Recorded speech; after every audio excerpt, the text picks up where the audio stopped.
कहते हैं जब आपको सुई का काम करना हो तो आप हथौड़ा नहीं उठाते।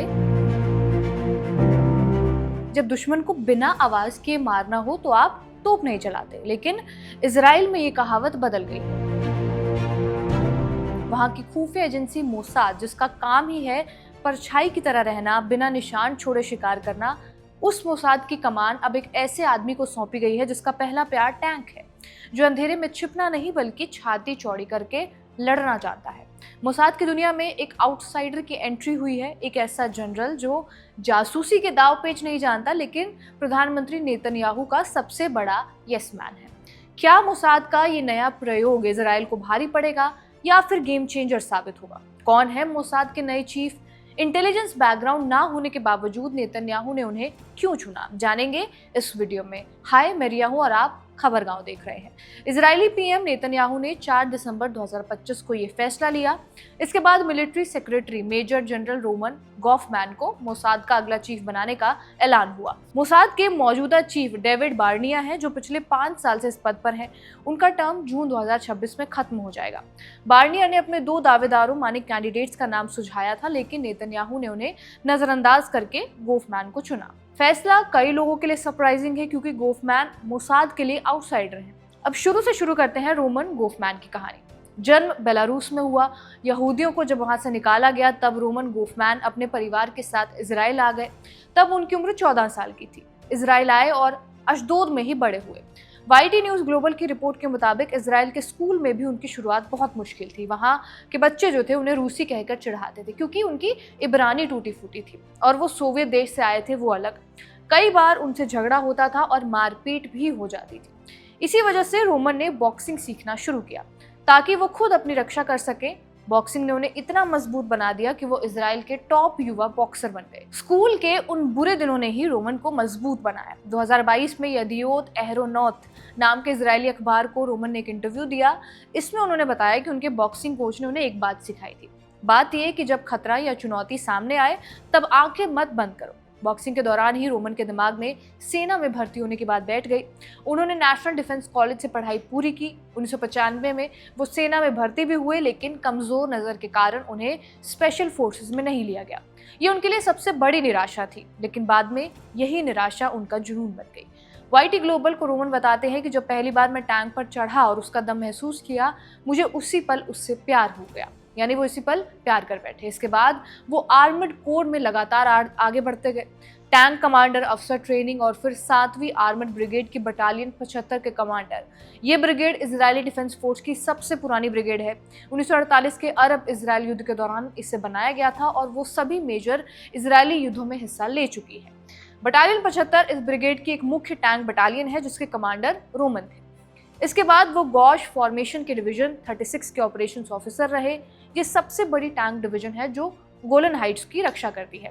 बाद में 2017 में वो रोमन 7वीं ब्रिगेड के कमांडर बने। ब्रिगेड कमांडर के तौर पर वो अपनी खुलकर बात चीफ ऑफ स्टाफ के सामने रखते थे। तब के chief of staff lieutenant general गादी आइजनकॉट थे। उन्होंने कहा था कि सेना जमीन पर ऑपरेशन से बचने की बहुत गलत आदत में फंस रही है। उन्होंने ये भी चेतावनी दी कि इससे सैनिकों का लड़ने का जज्बा कम होता है। उन्होंने ये भी कहा था कि ब्रिगेड में ना डर की जगह है, ना ही सुस्ती की।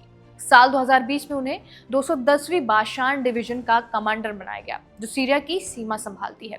यही साल उन्हें विवादों में भी ले आया। इसी दौरान हारेज नाम के इजरायली अखबार ने खुलासा किया। खुलासा ये कि रोमन ने 2 इंटेलिजेंस ऑफिसर्स के उस फैसले को मंजूरी दी जिसमें उन्होंने एक 17 साल के लड़के का इस्तेमाल ऑनलाइन मूवमेंट में किया। 17 साल के उरी एलमाकियास को एक अनऑथराइज्ड ऑनलाइन इन्फ्लुएंस कैंपेन में इस्तेमाल किया गया। लड़के को सीक्रेट जानकारी दी जाती थी और उससे कहा गया कि वो इसे इंटरनेट पर रोज पोस्ट करे। बाद में लड़के को गिरफ्तार कर 2 महीने जेल में रखा गया। उसे जासूसी से जुड़े अपराधों में दोषी ठहराया गया।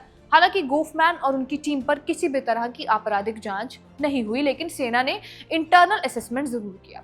फिर भी रोमन पर एक भी उंगली नहीं उठी। इसके बाद अक्टूबर 2022 में उन्होंने नेशनल ग्राउंड ट्रेनिंग सेंटर की कमान संभाली। एक साल बाद 7 अक्टूबर 2023 को जब हमास ने गजा सीमा के आसपास के इलाकों पर हमला किया, तब वो अशदोद में अपने घर में थे। जैसे ही इस हमले की रिपोर्ट आई, वो खुद कार चलाकर वहां पहुंचे। रास्ते में उनकी मुठभेड़ हमास के बंदूकधारियों से हुई। जवाबी फायरिंग में उन्होंने कई हमलावरों को मार गिराया, लेकिन इस दौरान वो गंभीर रूप से घायल भी हुए। इस एक घटना ने उन्हें इजराइल के पीएम नेतन्याहू का चहेता बना दिया। बाद में उन्होंने बताया कि होश आने पर उनका पहला शब्द था, हमसे गलती हुई है, लेकिन तुरंत उन्होंने कहा कि हमने शेरों की तरह लड़कर उन्हें रोका और अब आगे बढ़ना है। जब वो ठीक हुए तो उन्हें COGAT यानी कि coordinator of government activities in the territories के चीफ ऑफ स्टाफ के रूप में काम किया। इसके बाद वो नेतन्याहू के इनर सर्कल में पहुंचने की सीढ़ियां चढ़ते जा रहे थे। अप्रैल 2024 में वो पीएम के सैन्य सचिव बने और मेजर जनरल के पद पर प्रमोट हुए। इसके बाद उन्हें रूस में सुरक्षा बैठकों के लिए भी भेजा गया। सेना में उन्हें द गैलोपिंग हॉर्स कहा जाता है, उनके तेज, सीधे और निर्णायक स्वभाव को लेकर। पीएम के सैन्य सचिव बनने के बाद अब वो मोसाद के चीफ बन गए। उनके परिवार में कौन कौन है? गोफमैन अशदोद में अपनी पत्नी और 3 बेटियों के साथ रहते हैं। उनके पास अश्केलोन कॉलेज से पॉलिटिकल साइंस में बैचलर और यूनिवर्सिटी ऑफ हाइफा से पॉलिटिकल साइंस और नेशनल सिक्योरिटी में मास्टर डिग्री है। नेतन्याहू का कहना यह है कि गोफमैन ने हिम्मत, जिम्मेदारी और असाधारण पेशेवर क्षमता दिखाई है। इजराइल के डिफेंस मिनिस्टर केट्स ने उन्हें सच्चा योद्धा और बेहतरीन अनुभव वाला कमांडर कहा है। National security minister Itamar Ben Gvir ने उन्हें इजराइल का हीरो बताया और फाइनेंस मिनिस्टर बेत्सलेल स्मोत्रिच ने कहा है कि वो उन अधिकारियों में थे जिन्होंने 7 अक्टूबर से पहले लगातार चेतावनी दी थी कि झूठी शांति पर भरोसा करना खतरनाक है। नेतन्याहू के मुताबिक वो मोसाद चीफ बनने के लिए सबसे ज्यादा योग्य हैं। गोफमैन किप्पा नहीं पहनते, मतलब वो रोजाना धार्मिक यहूदी की तरह दिखते नहीं हैं, लेकिन उन्हें वेस्ट बैंक के एक सेटलमेंट में ज़ायोनी स्कूल से पढ़ाई जरूर की है। उनकी आइडियोलॉजिकल थिंकिंग की वजह से ही वो नेतन्याहू के इतने करीबी बने हैं। लेकिन कुछ लोग जैसे हारेट्स के पत्रकार उरी मिसगाफ कह रहे हैं कि मोसाद का बॉस बनने के लिए उनके पास क्वालिफिकेशन कम है, खुफिया एजेंसी का कोई बड़ा एक्सपीरियंस नहीं है, बस क्योंकि वो नेतन्याहू के बहुत खास हैं इसीलिए उन्हें ये पद दिया गया है। आपका इस पूरी वीडियो के ऊपर क्या कुछ कहना, हमें कमेंट करके जरूर बताएं। कैमरे के पीछे अयान, आप देखते रहिए खबर गाँव।